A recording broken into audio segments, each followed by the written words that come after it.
What's up, everybody? Fairway to Heaven. We're back after our 1 week hiatus. We're in this new car smells theater and studio of DSM Media. It's got that new car smell to it, doesn't it, Jason? Dude, it's so nice. It's like a brand new me.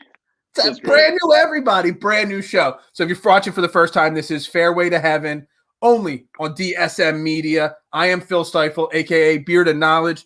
Jason Sullivan is to my left. That is at jsully2121. We're going to break down the fourth and final major of the year, the Open Championship, and we're going to talk about who's going to walk home with the Claret Jug at the end of the week. The Open, it's not necessarily my favorite event of the year. It's a tougher event to handicap. It's a tougher event to do in fantasy just because there's a lot more European players that we're not familiar with. But we're going to dive into all the stats, all the categories, all the players, and really try to set you guys straight on how to build your fantasy lineups this week. Jason, what are your thoughts on the Open overall? So I think the biggest thing, you're going to have to obviously take some chances, especially in the bigger contests. It seems like the ownership is kind of clustered around the same, probably 10 guys. So you're going to have to take some chances. You're going to have to find some sleepers. I think that's the biggest thing. Everybody's kind of keying in on the same stats. So I know that you have some stats that kind of tease it, but you have some stats that maybe are a little bit less on the radar. So I think that's huge. You got to find a way to differentiate your lineups. That's the biggest thing this week. It's a course that we played at 15 times. So over the years, Royal St. George's. It's on the easier side of the Open courses, but that doesn't necessarily mean a lot because it's still going to be a tough course overall. It's a par 70, 7,100 yards, top 70 in ties this week instead of top 65. So that's something to think about. It's going to be tough, though, to get 6 of 6. So 6 of 6 is ideal every week, but especially this week. Yeah, absolutely. And, so you talk about that, but so one article I read, it says Royal St. George, up there. Is it Sandwich, England? Do they actually pronounce it Sandwich? I'm not sure exactly. That's the name of the town. It's spelled Sandwich, England. Yeah. They say it's one of the purest forms of links golf, this course. And I mean, I'm not a links golf fan. I have an awful swing for links golf. So it's something that, I hit the ball too high. So you're looking for guys that can hit it lower, keep it out of the wind and stuff like that. The one thing that stood out to me, and there's so many names that we like this week, especially Americans, but 4 of the last 15 winners have only been from the U.S. So it just goes to show that this style of golf does not produce a lot of winners from the U.S. There are definitely guys that are going to finish in the top 10 or 20 from the U.S., but you're going to see a lot of names you don't know. And there's going to be a lot of names that we don't normally play this week, or in most weeks, that we're going to play this week. You brought up other stat categories outside the basic shots gain, tee to green, or driving distance and all. A couple of the ones I want to bring up that I think are super, super important. The first two are really correlated together. Shots gained in moderate to super windy conditions. It's going to be 15, 20-mile-an-hour winds a lot this week. So it's going to be really important for people that can control the ball in the wind.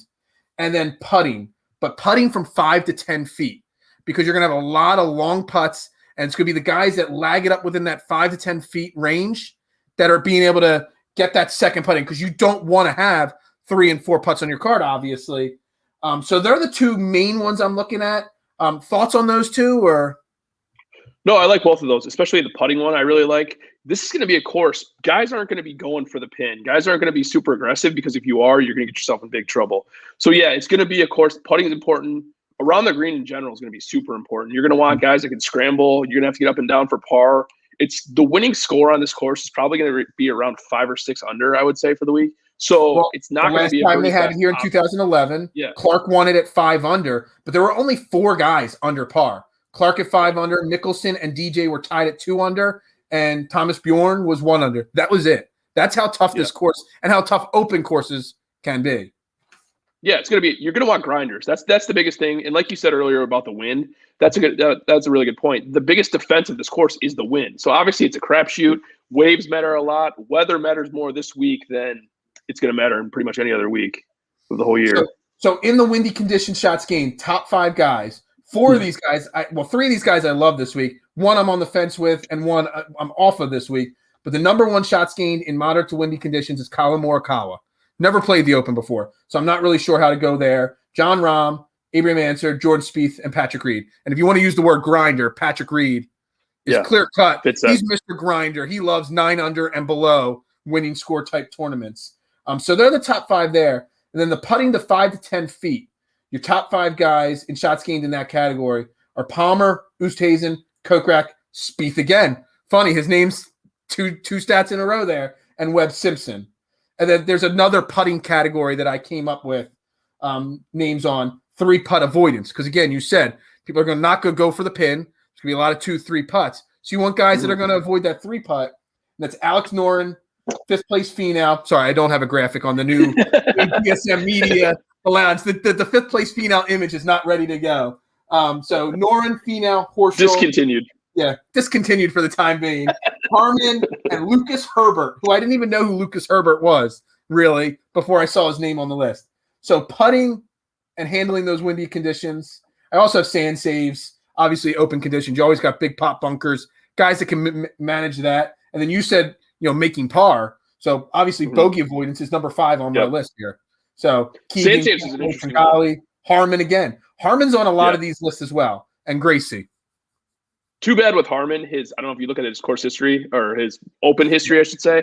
4 out of 5 missed cuts. So not great. Yeah, I looked at it. He was on my list, then he became not on my list.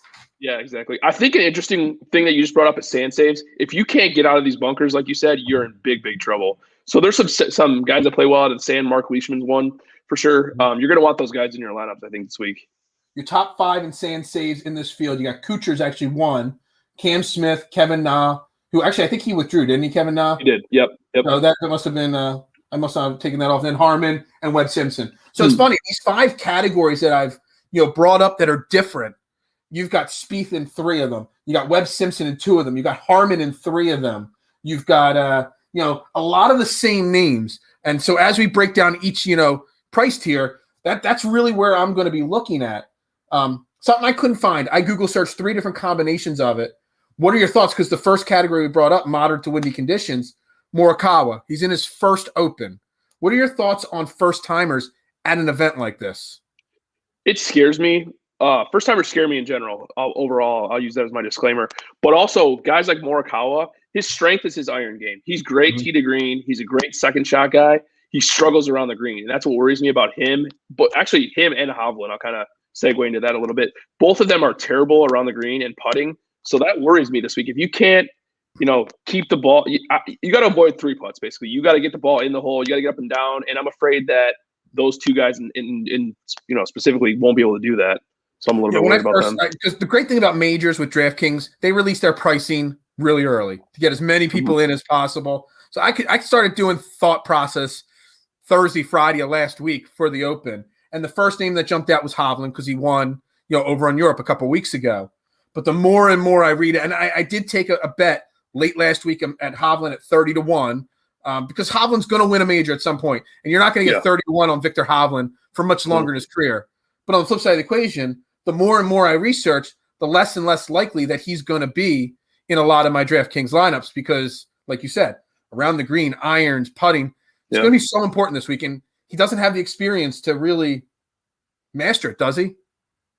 I don't think so, but I do like how you kind of hedged it with a bet. I kind of like to do that once in a while. If I'm going to fade a guy in DraftKings that is probably going to be popular, I'll toss a bet on him, a few bucks on him just to see, and I think 30-1, I think you said 30-1 right? That's a good number.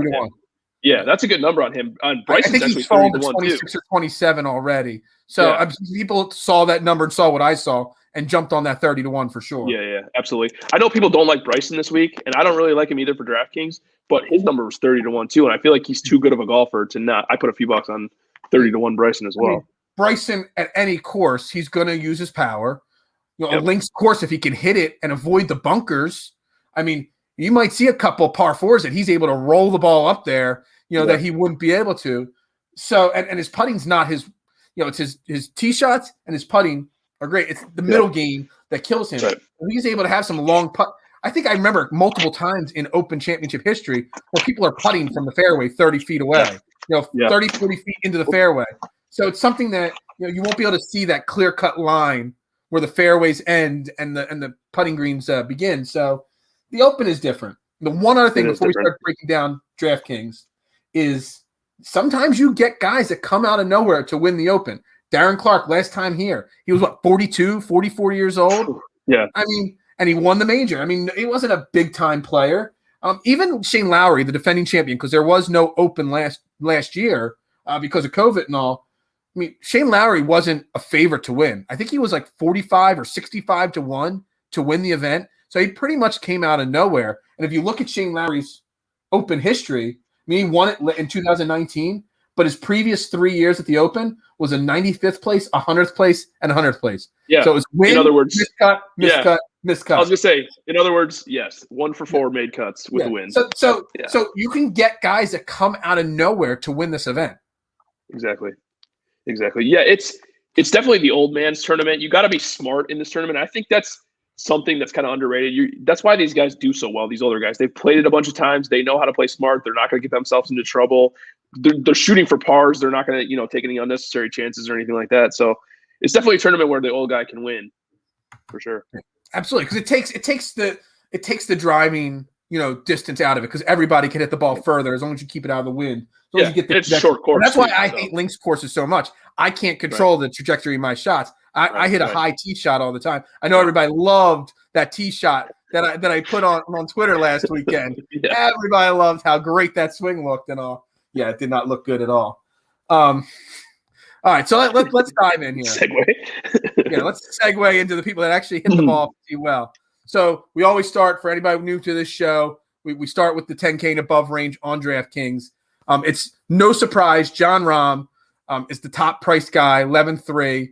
You got Rory, you got Brooksy, you got DJ, who DJ is never the 4th priced guy in a field, and then Xander. So you only got 5 guys, 10K and above.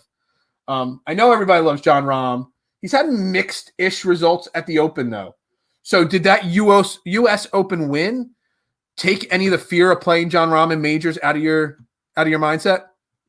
I feel like it has to. I mean, just the way he's playing in general right now. T8 last week at the Scottish Open, win at the U.S. Open, and a likely win at Memorial the week before that, or 2 weeks before that. So I don't know. He's played probably the best of anybody right now. So I don't know how you don't play John Rahm this week. 2nd tee to green, really good off the tee, and he's good around the greens too. He's got a good short game. He's good around the greens. So I don't really know how you avoid playing Rahm. I know he's going to probably be 18 to 20% owned, which is high. But at the same time, it's like 11-3. That's affordable for a guy that's playing that well. So I like him this week. I also I think my second favorite in this range is going to be Brooks at 10-7. 3 top 10s in Opens, 3 top 5s in his last 4 events. So the dude's playing awesome. He came up on the Euro Tour, and I forget what the other tour that he played in Europe was. So he loves links courses. He's used to it. Pretty much my rule. There's a few guys that I play in majors, and Brooks is always one of them. Okay. Yeah. Brooks is a guy that just can't get himself up for the John Deere Classic. Yeah, he doesn't care.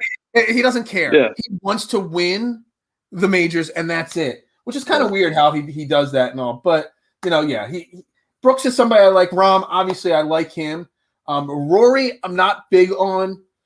Dustin Johnson is one that really intrigues me because obviously, number 1 golfer in the world. He's fallen down. First off, I got a 22 to 1 price on him late last week. And I'm like, dude, I have to bet Dustin Johnson at 22 to 1. I mean, he might not win the event, but he's another guy. He's normally 7 to 1, 10 to 1 to win an event. Every event he's in. Getting him at 22 to 1, I mean, you kind of got to look at it. But the guy I look at in this range, I mean, obviously I'll play Rahm once or twice, but is Xander, in the 10K and above. Again, just like Victor Hovland, he is going to win a major at some point. And some point soon, probably. And again, his last 3 years here, 41st, a 2nd, and a 20th. I mean, at 10K, I kind of feel like his iron game's good enough. He's just good enough around the greens and stuff. I do like Xander a lot this week. I think it's pretty much impossible not to. I think the only way that you don't play Xander this week is probably if you are just trying to fade him for ownership numbers. Because, I mean, his form's great. 5 top 14s in his last 6 events. So he checks that box for the form. 9 top 10s and 18 career majors. So half of his majors that he's playing in his career, he's finishing in the top 10. That's insane. He's a really good putter. Like you said, his short game's good. So yeah, I mean, I don't know how you don't play Xander unless you're doing ownership fades. Yeah, no. I think Xander is the safest bet of the top 10K people to at least finish in the top 10. John Rahm, he's got some iffy history at the Open. He's the favorite to win for a reason, but he could miss the cut. Rory has had an awful season by his standards. Brooks, is playing great golf, but he's Brooks. He still got health issues to worry about there. Dustin Johnson, awful season. Xander's the only one that's consistent across the board. Yeah. I just feel like that's one of those rules. You play Xander in majors too. I mean, if you don't play Xander in a major, it's kind of your own fault. I mean, you kind of have to play him, and you kind of have to make a top 10 bet on him almost always. I know you're not getting you're probably not even getting even money on him to finish in the top 10, but it's a worthwhile bet to do it. It was plus 160 earlier today. Oh, so you're getting better than even money. So that's actually great value for someone that finishes in the top 10 more than half the time in major appearances. So exactly. You can't stay away from Xander.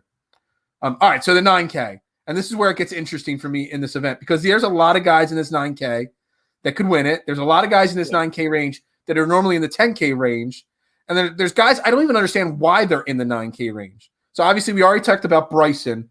Throw a bet on him if you want it 30-1 or whatever it is, but his Open history is not good. He's got a 51st and 2 missed cuts in his last 3 event times here. I think it's only 3 times.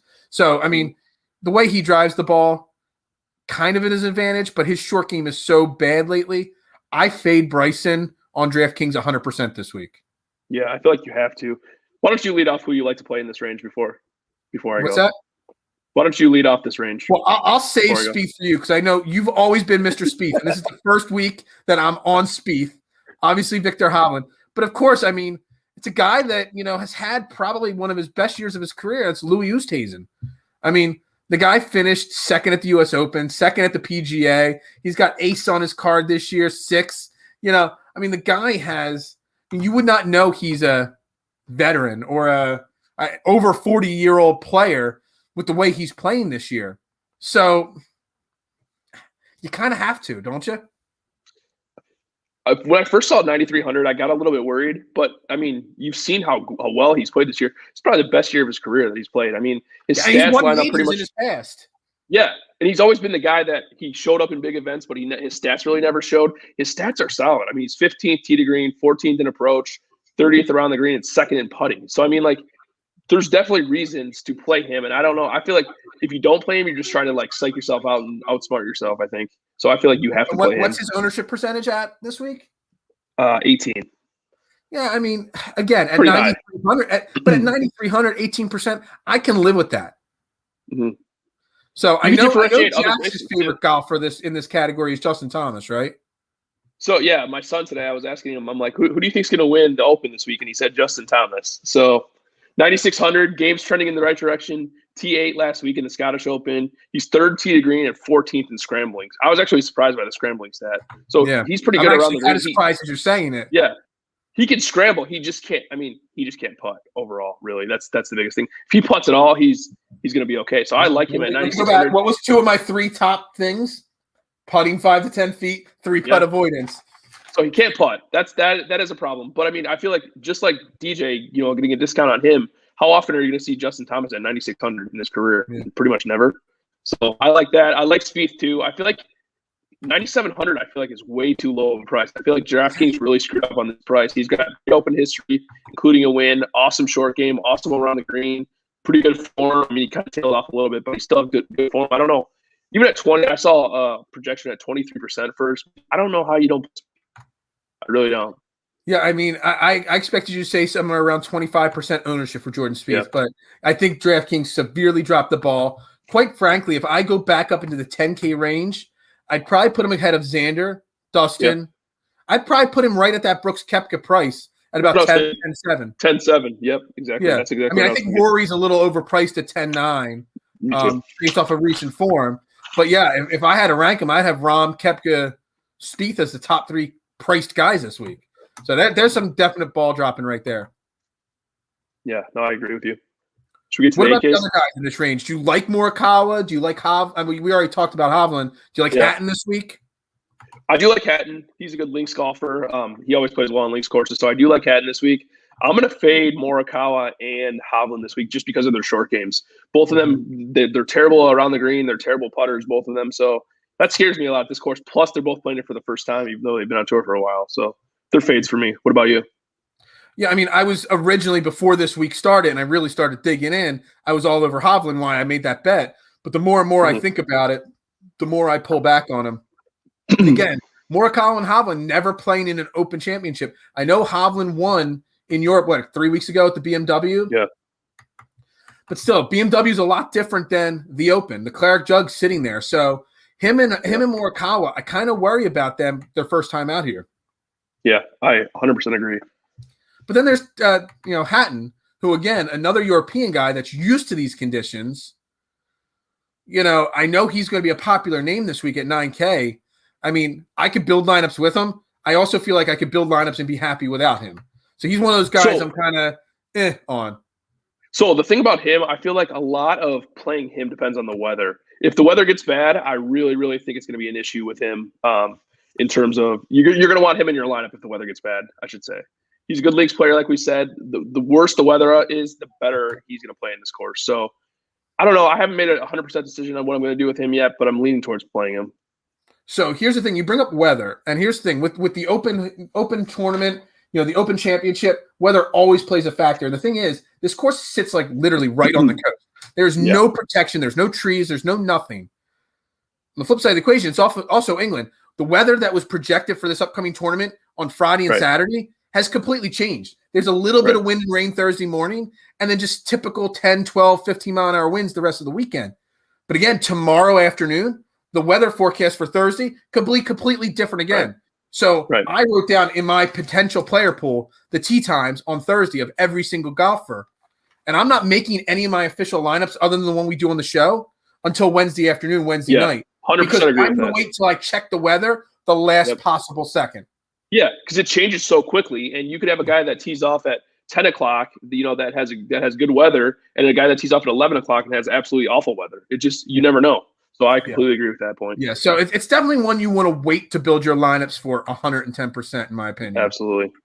All right, so let's get into the 8K range. Again, names in the 8K. It seems like when you have major events, and we talked about this at the U.S. Open, not so much at the Masters, but the U.S. Open and the PGA Championship, you get names because so many players play these major events.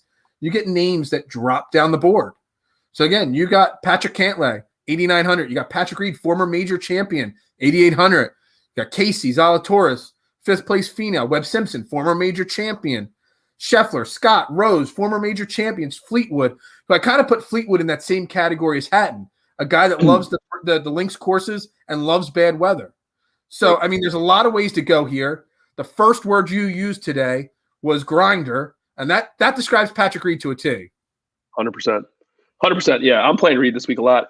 Great on tough courses. 4 of 6 made cuts at the Open. He actually, I just found this out right before the show. He has a lifetime card for the European Tour. So he obviously feels comfortable playing in Euro events. He's, in all the events that he's made the cut at the Open, he's finished T28 or better. So I feel like if he gets rolling this week and the course plays tough, that plays right into his hands. So I like him.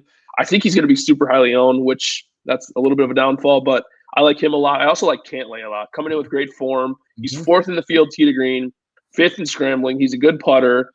2 of 2 made cuts here with a T12 2 years ago, or 2 events ago. So I like Cantlay a lot. I feel like both those guys are going to be super highly owned, but I don't think I'm necessarily going to be off of them for that reason. Yeah. It's weird because I always talk about ownership percentage scaring me away from certain guys.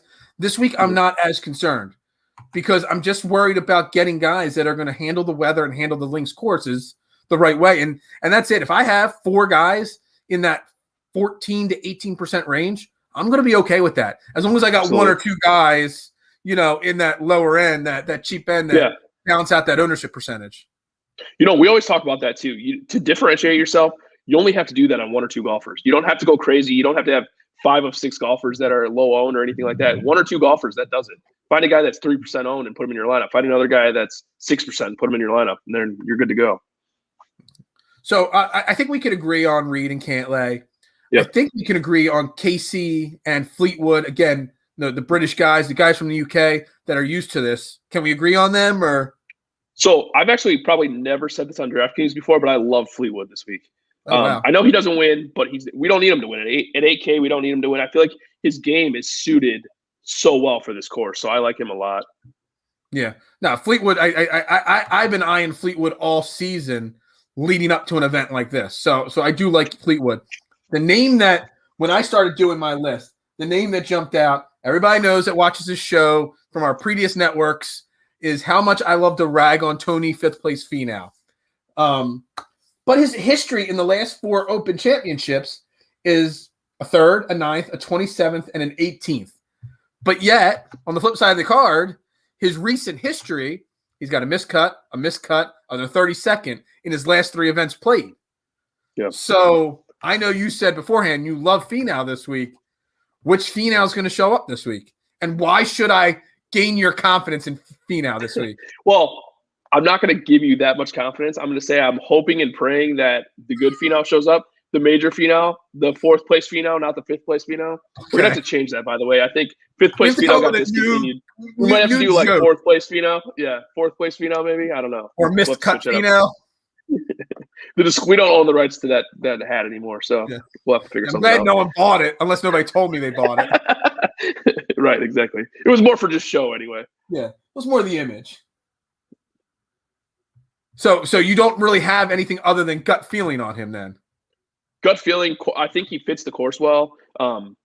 He's so talented. He hasn't been playing well this year at all, but he's so talented. I feel like if his around the green game is decent, which he usually is, he's actually an underrated putter. So I like him this week. I play him in all majors, so I'm going to continue to do that. He just never really lets me down. So Justin Rose, former major champion, was trending in a great direction. You know, good finish the Masters, really good finish the Masters and the PGA, but then missed the cut at the U.S. Open. Is age catching up to him this year? His back history, the back issues that he's having. Like, I kind of feel like this is a course that he should thrive on also. But yet again, his last 2 or 3 weeks have kind of made me sour on him a little bit. He's been so up and down too. He's looked so good certain weeks, and then other weeks he looks like garbage. I think he scares me probably too much to play, but I could see him easily coming out and getting a T15. Like, that wouldn't surprise me at all because, like you said, his game fits the course, but it's just a matter of which Justin Rose are you going to get. And I don't know if I want to take a chance necessarily. He hasn't missed a cut in his last 4 opens compared to Adam Scott, $100 ahead of him, who missed the last cut in 2019. So I don't know. I'm a little torn on him. But yeah, I'm not sure where I'm going to go with him this week yet. Yeah, all right. I agree. All right, so top half of the 7,900. Again, guys down here don't get priced in the 7,900 range normally. Nope. But it starts with the defending champion. Most people are like, why is the defending champion 7,900 on DraftKings? Why has he got? I don't even know what his odds are, but I know they're high. Why Shane Lowry is like this? Shane Lowry won this in 2019, but missed the cut the 3 previous years. Is he priced correctly there, or should people be looking at him? I feel like he is because, I don't know, he's one of those like kind of like a middle of the pack golfer. I mean, he's obviously good. He's a major champion. I don't want to disrespect him at all, but he's a little bit, I don't know, like he got bumped up a lot because of that major win. Like in his career, he hasn't been a great golfer. He's been a good golfer. He's a solid golfer. Obviously, if the course plays really tough and it's really windy, you're going to want him in your lineup. But do you have a lot of faith that he can repeat a top 10 finish? Because I don't really. No.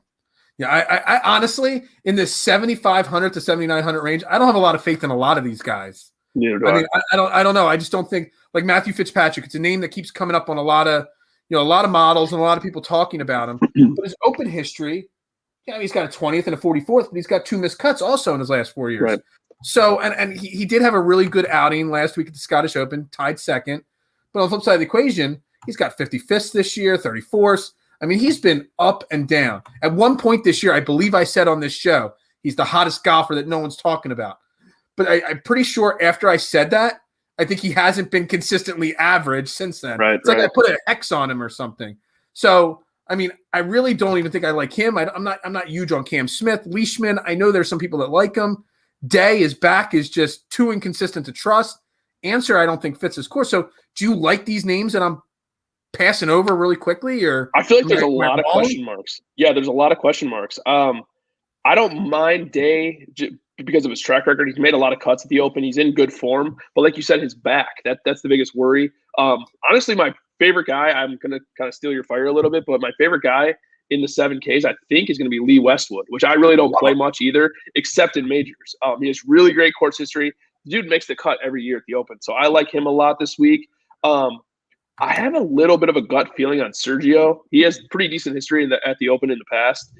Pretty good track record overall. He has 4 top 10s in his last 9 Open appearances. So okay. I think I might play some Sergio at 7,600. I know he can't putt at all. At one point this year, he was putting with his eyes closed, literally, to try to get out of his own head. But I don't know. I just have faith in him. I don't think he's going to win, but I could see a T25 for sure. Yeah, I mean, you stole my thunder on Lee Westwood, but I'm gonna keep going a little bit further on Lee Westwood. Lee Westwood is somebody I always thought would win a major. This course, especially with Darren Clark winning here before, Lee Westwood could be, especially with his form this year, how he's played this year, Lee Westwood could be the Darren Clark this year. He could easily go out and shoot 5 under on this course, and 5 under could win.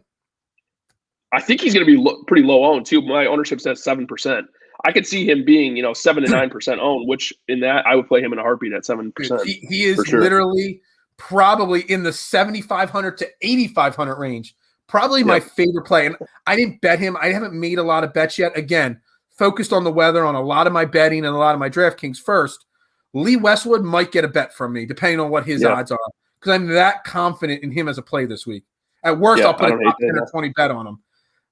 So top 20 answer. Sure. Answer is like my favorite major player that I'm 100% fading in an open type course. So I'm actually playing Answer, which normally we're the opposite. Normally you play Answer and I don't. Yeah. So I just like him in the wind. So I feel like if the wind picks up, he's going to be a good play this week. He's got a low ball flight. He doesn't hit the ball super far, and he's accurate.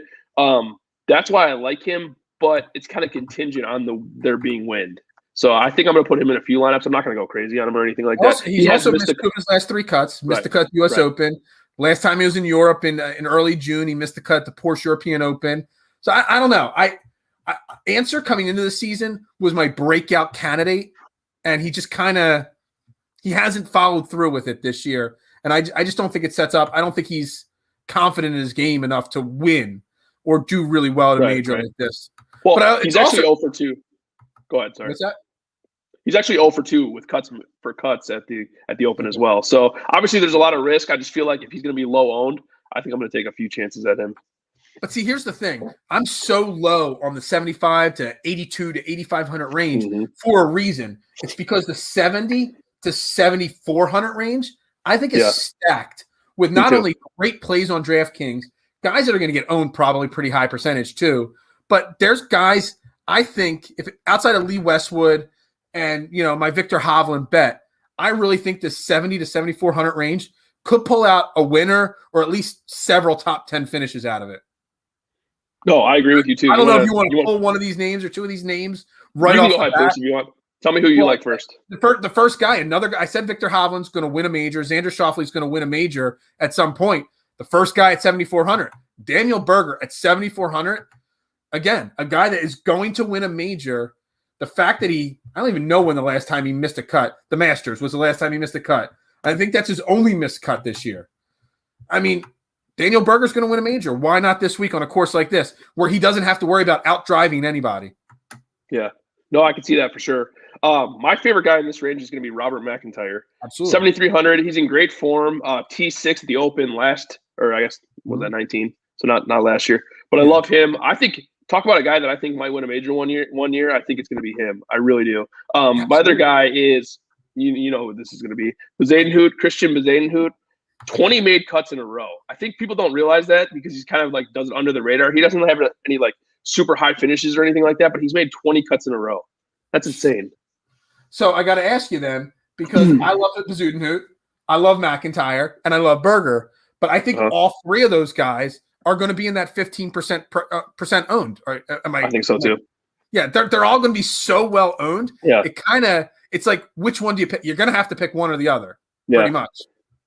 I'm going McIntyre, and I'm also probably going to play Harris English, who I think is also going to be popular, which I was kind of bummed out about because I was hoping that I found something, I was onto something, but I think he's going to be popular too. But I like him. One more guy is Guido. I don't even know how to say his last name, but I love Guido. I love Guido too, and I feel like the moment's not too big for him, and I think that's the biggest thing. I'm going to play him this week, and I think he may be under-owned. I think he might be at like 3 or 4%. Well, see, here's the thing, and this is the difference when we're looking at DraftKings. I said when we were talking about Victor Hovland and Colin Morikawa, first time in a major, I'm scared of them, but they're in the upper 9Ks in price. Guido Migliozzi. I don't know. I'm trying to. You're Italian, bro. Come on. Yeah, what's that? I said you're Italian. Come on. I know. That's what I'm trying to say. I know my Italian names, and I don't know this name. He needs a better profile picture on DraftKings. Also, looks like he just rolled out of bed with that hair. Yeah. The guy's playing amazing golf on Europe. So he finished 35th last week, or whenever at the Scottish Open, 13th at the Travelers, 4th at the U.S. Open. But then back in Europe, 2nd at the Maiden Himmerland tournament. Don't know what that is. The British Masters, he finished at 2nd. The guy is taking the European golf world by storm.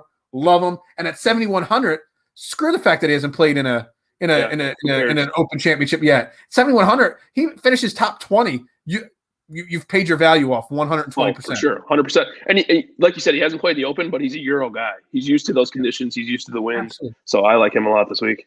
So some other names in this area. You said you liked English. I wasn't sure on English. Yep. I really need to figure out why he didn't play the last 3 Opens. I'm not even sure why.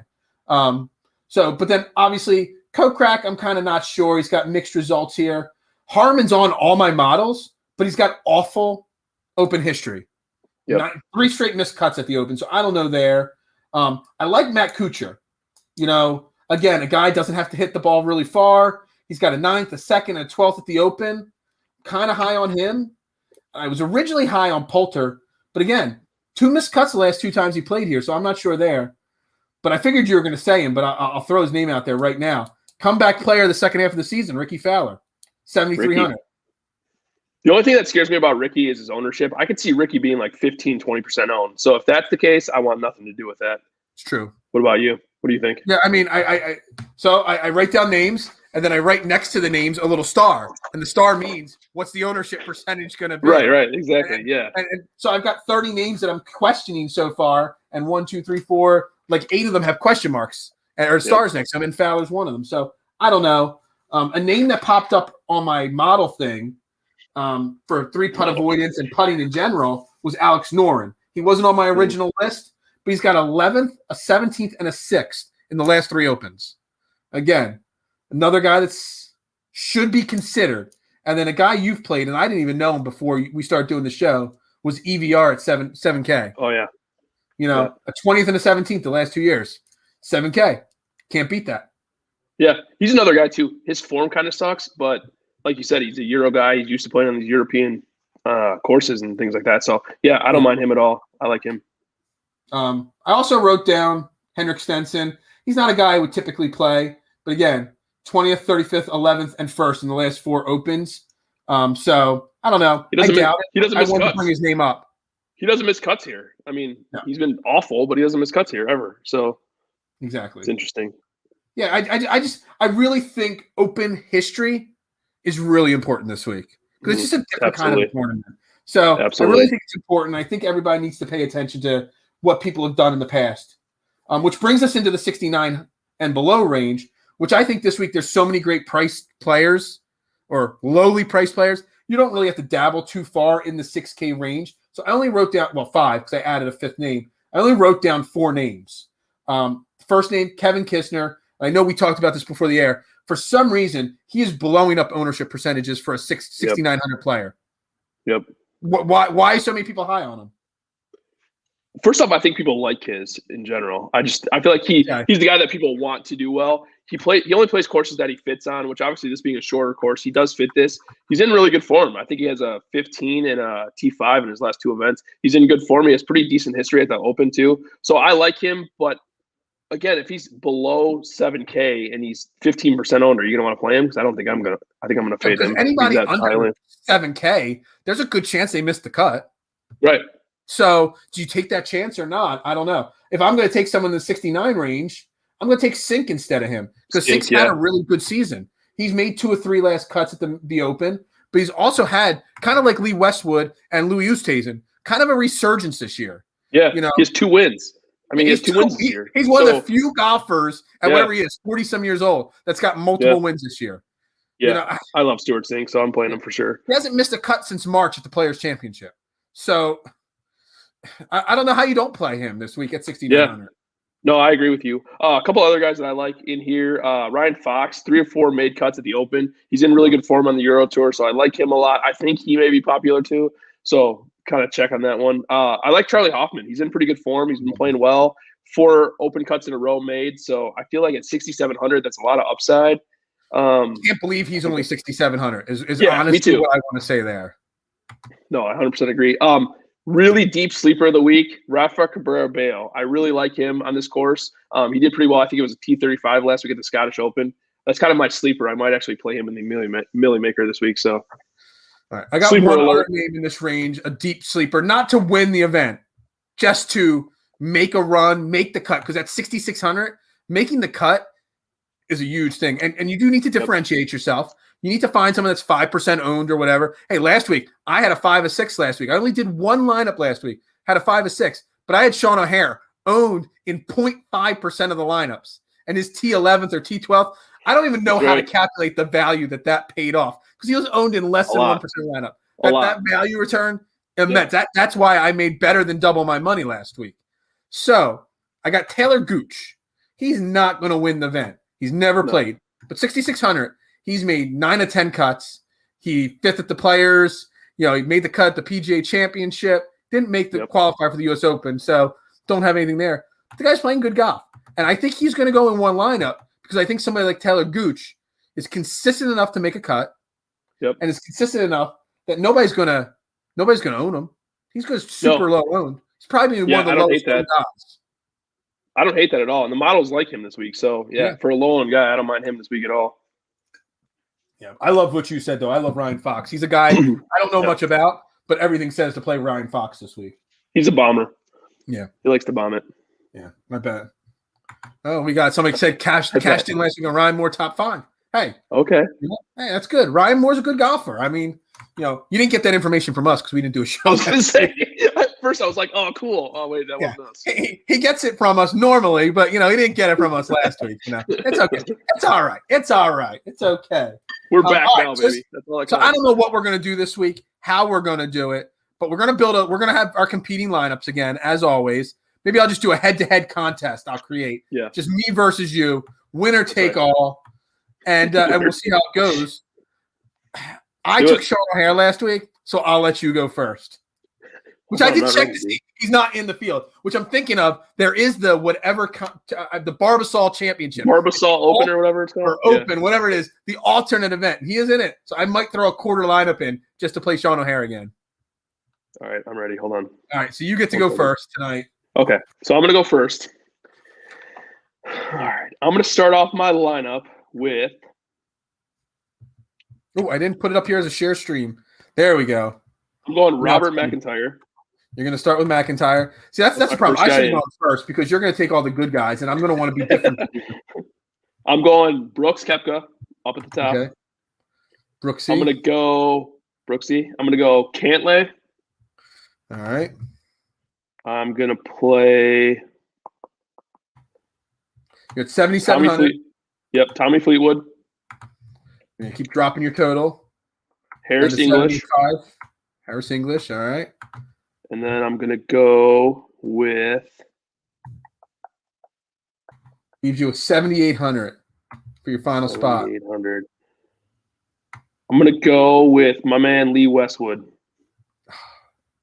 Sorry. No, it's okay. I mean, we can have common guys. It's just a little different when it's head-to-head, I got to mix it up a little bit. Exactly. So we got Cantlay, Harris English, Fleetwood, Koepka, McIntyre, and Westwood. All right. Now let me clear this. Let me see what I got to do here now because I got to be different. Got to be different. But, I'm going to start. Man. All right, I'm going to start with Guido. I do like Guido. And I think 7,100, great price. I'm also going to go Ryan Fox. Because, again, another guy playing great. Love it. Those two low percent guys leaves me with 9K still to go here. Then I can go Patrick Reed. All right. That gives me 9,100 with 3 spots to go. I'm sitting pretty. 9,100. Yeah, hey, I can go like this. I can go Daniel Berger. Now I got enough to have some really top-end guys in my lineup. Berger. I got 10K left with 2 spots. I could squeeze Jordan Spieth in and Xander Schauffele. Look at that lineup right there. It's a pretty good lineup. We'll be honest with you. I don't think that's too shabby. And that's pretty good. I have pre-done up lineups, but since we're going head-to-head, I had to make sure it was different than yours. I'm writing that down. I mean, it might not be my millionaire like lineup, but I like that. Yeah, I like it too. I got to write it down because I'm old school. I have to write. I'm playing down. yours too. I'm playing yours in the lineup. It's already entered. It's already there. Gotcha. That's a good lineup. We'll see. We're gonna do a head to head and winner take all contest this week. But then after that, we'll see. So I want to touch on one thing, and we talked about it before the air. The Open. We've talked about how different it is, and we talk about not teaching per se, but trying to get more people to play fantasy golf. This is not the week to go crazy with 20, 30 lineups. No. So much can happen. So I normally max out 20 entries into the dollar event, plus other $3 or $5, sometimes a Millie Maker and all. I have 22, 23, 25 lineups a week. Counting this joint lineup we're doing, I have 7 lineups I'm doing this week. I had 6 because I forgot about the joint lineup that we're competing in. So I have 7 lineups I'm doing this week. And that's it. Yes, I'm going to spend about the same amount. I'm going to do single entry events. I'm going to do 3 max entry events. Obviously, I always put in a Millie Maker for majors. Why not? You can't win the million if you're not in it. But do you think that's a smart philosophy for people to temper back expectations, not build 400 lineups and have 700 player pools and whatnot? Because there's too many question marks this week. So I actually used to do that when I first started playing DFS. I used to do like 3 or 4 lineups a week. That's it. Just to basically make myself make hard decisions. And I started doing that last week too. We actually both started doing it and then talked after the fact about it, how we both started doing it, which was kind of random. But no, I like it too. I'm doing the same thing. I want to get my player pool down. I want to use, like a core, basically find like 4 or 5 guys that I want to use in most of my lineups and then kind of build around them and make those hard decisions, rather than putting a player pool of 30 players or whatever and not really having to make hard calls. I like the idea of having to make, maybe 12 guys and make tougher decisions. So I like that a lot. Yeah. I think it's also important to do that with your betting too. We've talked about it once or twice throughout the season that certain events, I'm confident. When I bet Patrick Reed earlier this year to win, I was confident in it. When you bet, I forget who your first win was. It Brooks your first win Brooks, this year? Because we beat both a few guys to win this year. You were confident. You were ready to go with that. And you had other bets and all. Yep. I've had weeks where I've had 10 top 20 bets and hit on 7 or 8 of them. This is not the week to do it. This is the week to live bet, to watch the weather Thursday afternoon, Friday afternoon. Wait till Saturday morning, see what the weather's going to be like for the early people going off, whether they can make a move really far up the leaderboard and get a good price on a player.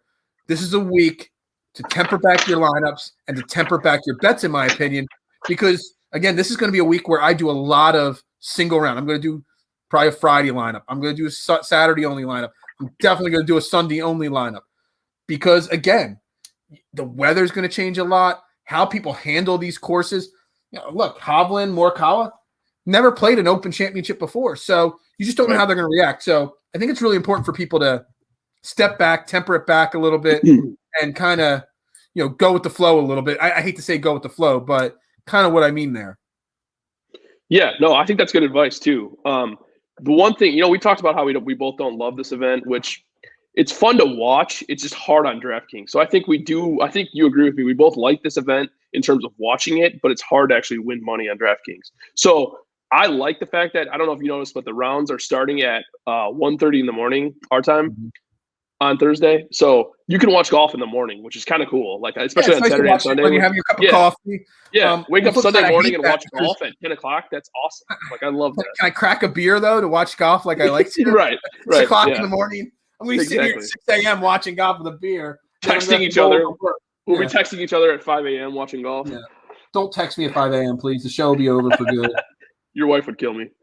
My phone goes on mute till 8 a.m., just so you know. While we were talking, I was looking up the bet that I want to make. Lee Westwood, top 20s at plus 225. And I was trying to find what his odds were overall. Where was he on the overall board? Why can't I find them? I really like them. But it's got to be like 65 at least, right? I'm in the 60 right now, and I didn't see him there. Hold on, I can look it up. Yeah, I'm trying to page live here on the air. Again, I keep my phone's cracked, so I keep missing things here.